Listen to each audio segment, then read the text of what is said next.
Why are we still going to the United Nations as Africans? That is a useless entity. It's not for us. The largest voting bloc in the United Nations are the African nations. We don't have a seat on the table. Why do we go there? We go to the United Nations to vote on their issues. They pay African countries, or vote with us on this issue, vote with us on this issue. We have no business going to the United Nations, period.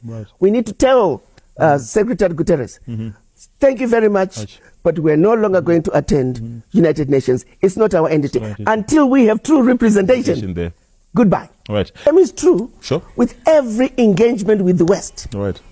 For example, Zimbabwe and many other African countries, the remains of our ancestors who they murdered are still sitting in jars in their countries. Why are we going to engage them? Right. We want those remains returned with repercussions. Right. Until that's happened, everybody from your country, out.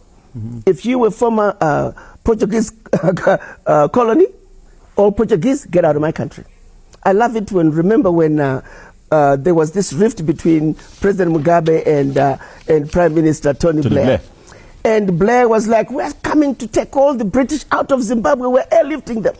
And the response to President Mugabe was, listen, I've given all my police and military that if you see any British citizen that wants to get out, escort them to the nearest exit point. Get out.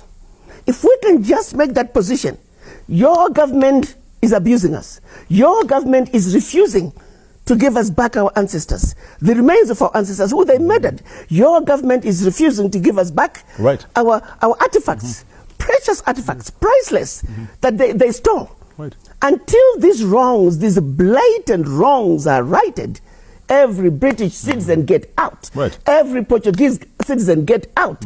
Every German citizen get out. Let's see how quickly things will change. They'll move from there. It is those citizens who are going to now go to their government and say, we didn't know you were doing that. Let me make this point clear. The citizens do not know of the crimes that are being committed by their governments. So let's put the power back to the people. Let's remind the people that every constitution starts with we, the people. So let's make those citizens, they must succeed in their civic duties. We, the people, are the ones who are failing. Let's come together. Let's understand the issues. And so for those of us who are elders, who are in the know, we have a responsibility to educate and to inform.